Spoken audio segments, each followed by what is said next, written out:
The Brewhouse was created to capture and share with you the long history of the Genesee Brewery. But the brewery itself isn't half as interesting as the beer and the people who make it. Visit GeneseeBrewhouse.com.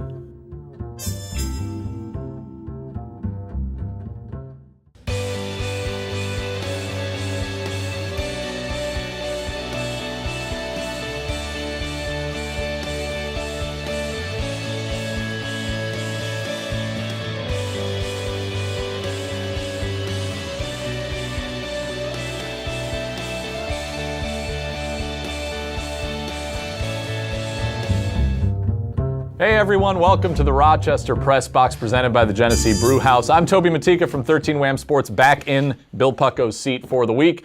Joined, as always, 13 WHAM Sports, Mike Catalana. Good to be back. 96.5 WCMF, Pat Duffy, or Pat Scruffy.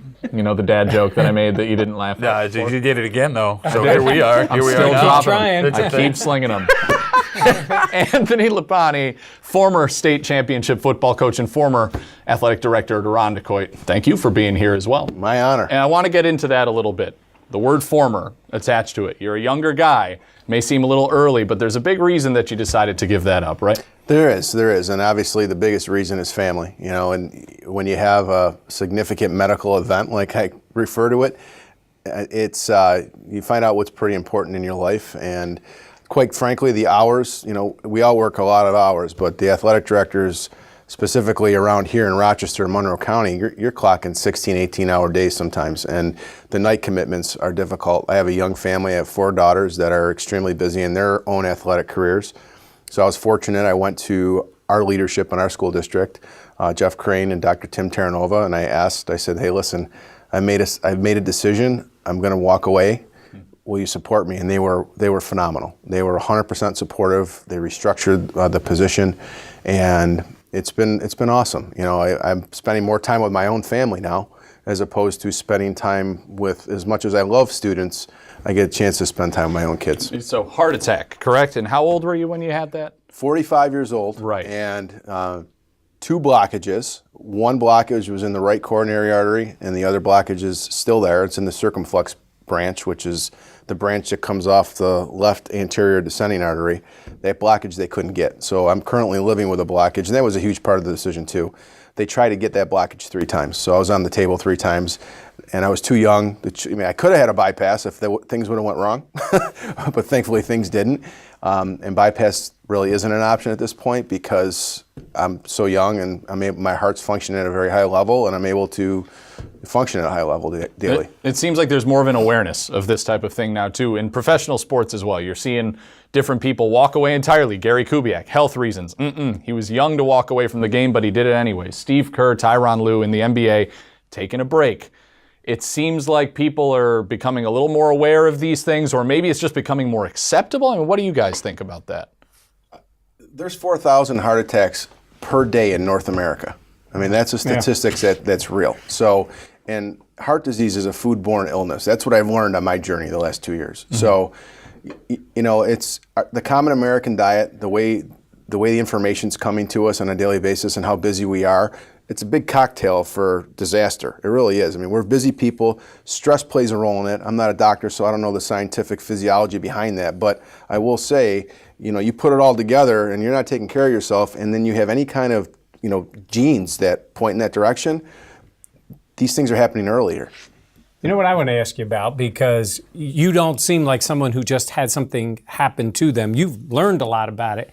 And you're a media guy now with your own podcast? I have no idea what I'm doing. All right, so I want to know about the podcast. So this is a great story. So I ice fish, and that was one of the things my wife did not want me. We have a cottage up in the Chameau Bay area, 1,000 Islands, New York. Do a lot of ice fishing. So my good friend Brian and I go ice fishing every year. And he goes, hey man, did you ever listen to any podcasts? I go, once in a while, but not really. And then that weekend we were ice fishing and we were listening to different podcasts. And on the way home in the car, I'm like, you know what? I got a story to tell. And I downloaded a podcast on how to make a podcast. And a month later, we launched Heart Attack at Age 45 Alive, which currently, as of today, we have 7,126 downloads. Wow. We're across the country and starting to creep throughout the world. And I'm building a nation called the Alive Nation. And we have about 100 subscribers that are listening to interviews and stories from people who have had heart disease or inspirational stories that make the heart happy. And real quick, where can people find this podcast? You can go to iTunes and just type in Heart Attack in the podcast, the Purple Podcast app. And also, if you have an Android, you can go to Stitcher Radio. And same thing, go to the Stitcher app and just type in Heart Attack. It pops right up. Perfect. Thank Thanks you. for sharing your Thank you story. very much. Absolutely. Thank you for having me. When we come back, we'll talk Buffalo Bills football, and we'll hear from this guy over here.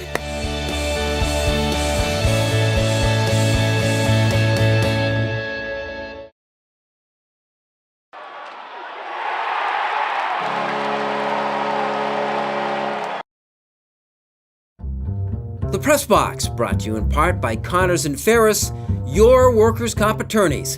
Call 262-COMP, C-O-M-P, today.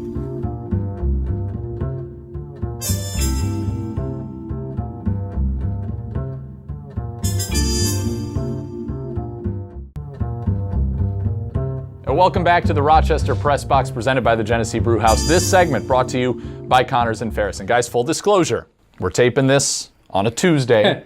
The NFL draft happened Thursday through Saturday, so we can't give the exact thoughts on the exact picks that the Buffalo Bills had. But I do want to ask and put it on the record, what are we going to be happiest with? Whether it's a player, whether it's a move, what do we want to see from Buffalo in the NFL Well, draft? first I want to say it was an eventful draft and exciting, and Dallas was great to be down there. Yeah. It Do was. any more dad jokes before we get out of here? Dear Lord. You're a dad. You're Drop dragging me down, boys.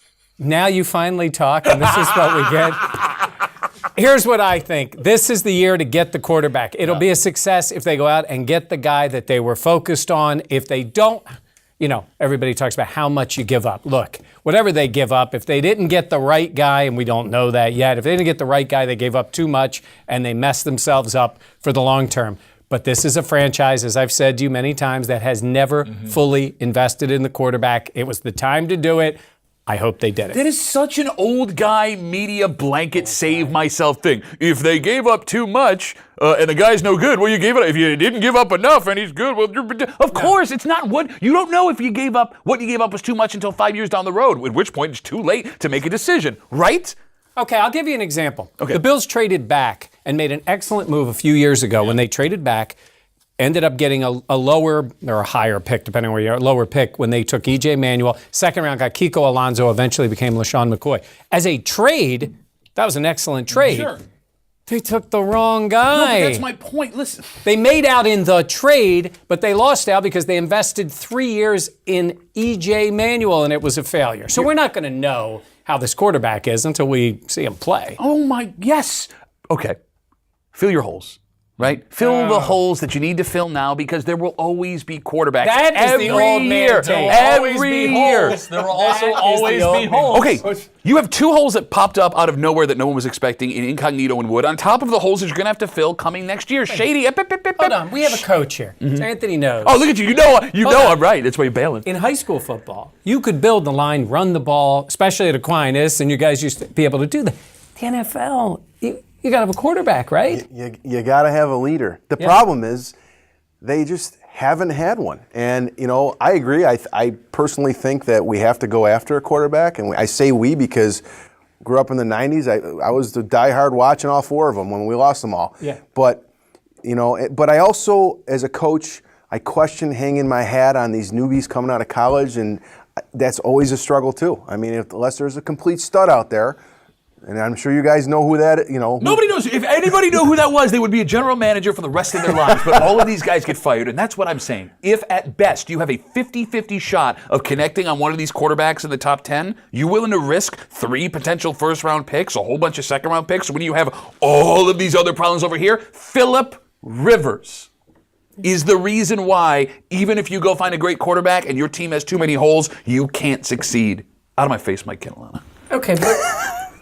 No, I know. Even Minnesota has virtually no holes. They went out and tried to upgrade the quarterback position. They have virtually no holes. They had a journeyman quarterback take them to the NFC Championship game. Thank you for making my point for me. And they got smoked in that game, by the way. By Nick Foles. There I'm you go. just curious. Let's be on the record. Prediction. What are the Bills doing? They're trading to, if I'm guessing, and I am guessing, I say they traded to somewhere around 5 or 6, and they end up with Josh Rosen. I agree with Mike. I don't think he's wrong. I just don't think it's the right thing to do. Ideally, You want him to stay at 12? I mean, yeah, stay at 12. Wait for your guy next year. The quarterback value. Next year. Okay, whatever. Next year. Any thoughts? They have holes to fill up front, so I wouldn't be surprised in a higher selection that they go after a lineman. And there's a position where, again, you get somebody that's strong enough and has been coached well at the college level, could come in and make a significant impact right away. I love Mike's idea. Let's draft the quarterback with concussion issues with no offensive line. Throw him out there. That should work well. I want Baker Mayfield. I think he's going to be a stud from day one. We'll hope so. Like it or not, when we come back on the Rochester Press Box.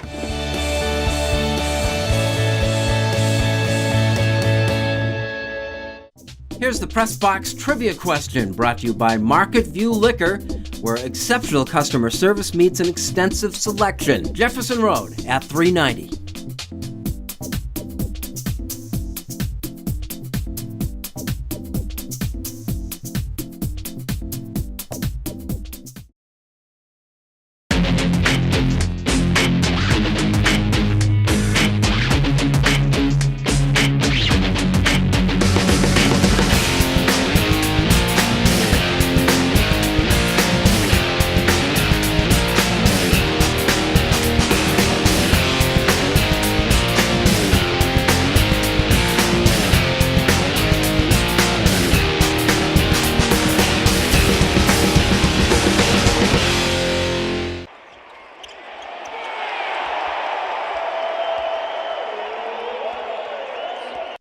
Here's the Press Box trivia answer, brought to you by Market View Liquor, where exceptional customer service meets an extensive selection.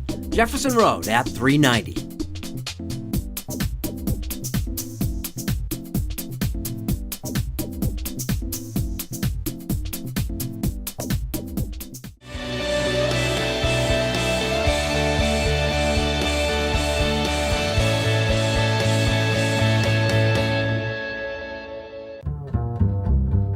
Welcome back to the Rochester Press Box presented by the Genesee Brewhouse. Like it or not, Mike, you should be able to answer this one. Joel Embiid saying the Sixers' time is now. Well, he's saying that because they have been, at least while we're taping this, they've been playing well. And the way the East is, the Cavs have struggled. Boston has a ton of injuries and is playing with a partial roster of what they have. And it's sort of mapping out that way. Some people think that it means, well, we don't need LeBron James. Believe me, if LeBron James wants to come play in Philly next year, Joel Embiid is not going to welcome LeBron James to the team. But yeah, it's okay. That's the way Embiid is going to be. He's going to be like a typical big man, like a Shaq. He's going to talk, and that's what he does. But they do look like they're moving ahead a little faster because of the way things are in the East. I do get worried about time is now. Like, that's effective the first time you do it. Yeah. But you did it in the first playoff run. So 5 years from now, if you haven't won a championship yet, you go, now though, now the time is now. I can go back in history of the Sixers. They had Dr. J years ago sit there and say, we owe you one to the fans when they had lost a series. And then they didn't win the next year. And the next, now they eventually did. Yeah. No, they got one in '83, but it was like, we know, Doc, you still owe us one. It worked eventually. Yeah. Hey, Vegas Golden Knights, Pat, pretty remarkable what they're doing for an expansion club. I love it and I hate it. I love it because there's an arrogance amongst NHL general managers sometimes of, I know the game and you don't, and we know what we're doing and you sit back and shut up. Well, every NHL general manager except for Vegas left these guys out because they weren't needed, and now they're blowing through the NHL competition. I mean, it's a perfect example of a system over a superstar, right? You have these guys that were cast-offs that are playing fast, and it's working, and it's remarkable. I hate it because as a Sabres fan, this was extremely doable. In fact, any NHL team could have done something like this, right? These are guys that were on high-end minor league contracts, low-end pro contracts. What about Vegas is different than what should be happening in Buffalo, in Ottawa, in Vancouver, in all of these places? And why can't I have that? Meanwhile, the Sabres just get worse. Sorry, it's true. Yeah.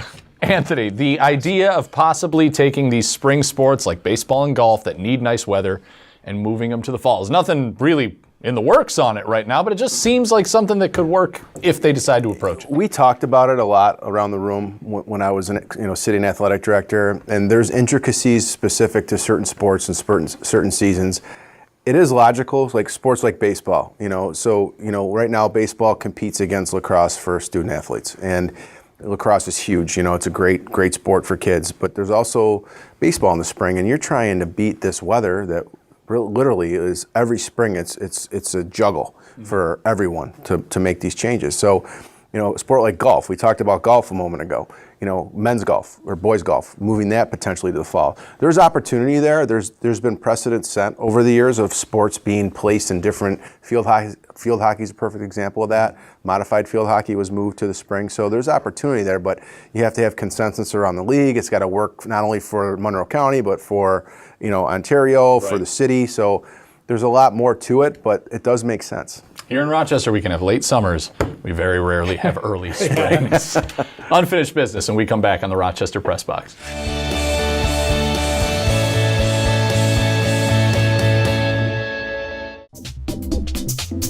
Here is the MVP Experience Stat of the Week, brought to you by Sport Clips, where it's good to be a guy. No appointment ever needed.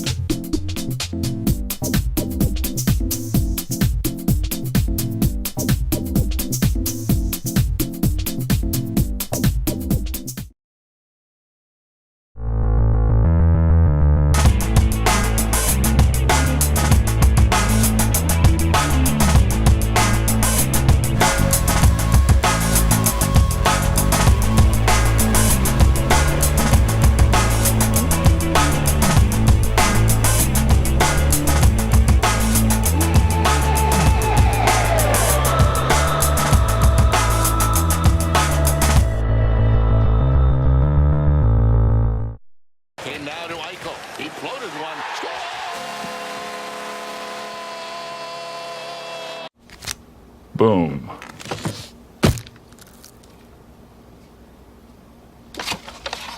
Go-getters, get 2 with Dunkin' Go-Tos. Boom. 2 sandwiches for $2, $3, or $5. America runs on Dunkin'. Welcome back to the Rochester Press Box, presented by the Genesee Brew House. This segment, Unfinished Business, brought to you by Dunkin' Donuts. America runs on Dunkin'. Pat? This week we find out we're getting $3.5 million to improve stuff at the Blue Cross Arena at the War Memorial downtown. A building that a couple of weeks ago had to have an hour delayed start for a hockey game because of building issues. A building that, if you walk through during a hockey game and it's raining, you'll see garbage cans out, catching rain coming from the ceiling. A building that in the suites, if you look up at the ceiling, you will see water stains all over the place. The building is barely fit to host events at this point. The Pagulas, the owners of the Rochester Americans, have come in and said, we will take over. Let us do this for you. We will maintain it. And the city won't let them. And the response to that is $3.5 million for bathroom improvements and some new speakers. Are you kidding me? You got all these plans. You want to build a performing arts center, stuff downtown. Listen, that ain't my thing, whatever. It might work, it might not. But you have a working thing downtown, a building that hosts a ton of events, 40 Amherst games a year, a whole bunch of Nighthawks games a year, concerts, kid stuff. I'm there all the time. And this is how you treat season ticket holders, folks from the suburbs that are coming into the city to support your programs? By putting them in a building with holes in the top and then saying, here's $3.5 million to fix a speaker? Am I missing something here? Having a series go back and forth between the On Center in Syracuse and the Blue Cross Arena. It's been an interesting one for the arenas. Pat's right about that. We are too big of a city with too much money and should have more clout within the state and all to get more money. That isn't even a Band-Aid for what that building needs. And to your point, it's not just for hockey and it's not just for basketball or for lacrosse. Concerts and every other show that is there. This size city should have a better arena than that. So, I have 2 pieces of unfinished business. There's one here. Those of you who are watching today and you're out there and you're ignoring your health and you're not taking time to think about yourself, stop yourself in the tracks and do yourself a favor and go get a book called Essentialism by Greg McEwen. This book will clarify you and your mind and where you need to go in terms of taking care of yourself.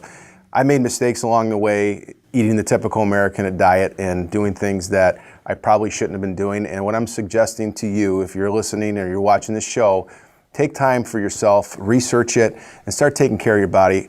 more and more people are having health issues at younger ages, and it's critical to do that. That's unfinished business number 1. 2, Section 5 high school football. I want to thank you.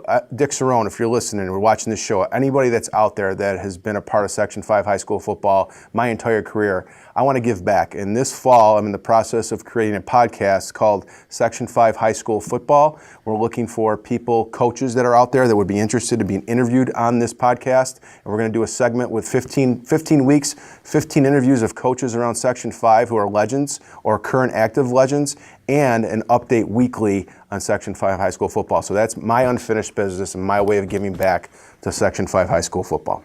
Excellent. Wow, that's going to be great. Thank you. Thank you. I'll make this one quick. The draft is occurring or is going to just be to the end. Keep something in mind. We've focused a ton on the first round. That's what everybody will look at. But this past year's Super Bowl, Eagles and the Patriots, more than 40% of the players were drafted 3rd through 7th round or undrafted free agents. You may not know it. We don't know it. Maybe the teams don't even know it. But there's a lot of good football players that have been drafted or are still going to be drafted on the last day of this, and maybe don't even get picked, but somehow find their way onto a roster. It is a process to put an entire team together. It doesn't all happen in round number 1. We give him a stage. He fits in process and Philadelphia. Look at that. In 30 seconds. I got him done. You know, the Eagles won the Super Bowl this year. I didn't know that. Yeah, I just wanted to It's mention not that I work with You know, Coach was talking about what you can do to help out the legacy, Yeah. or, give back. I would recommend quit. Quit this show? Everything. One big happy family. On that note, Mike, thank you. Yeah, of course. Pat, begrudgingly, thank you. And Anthony, thanks for joining I'm us. honored. this Thank week. you for having me. Absolutely. Thank you, guys. Thank you for Thank you watching very much. on the Rochester Press Box.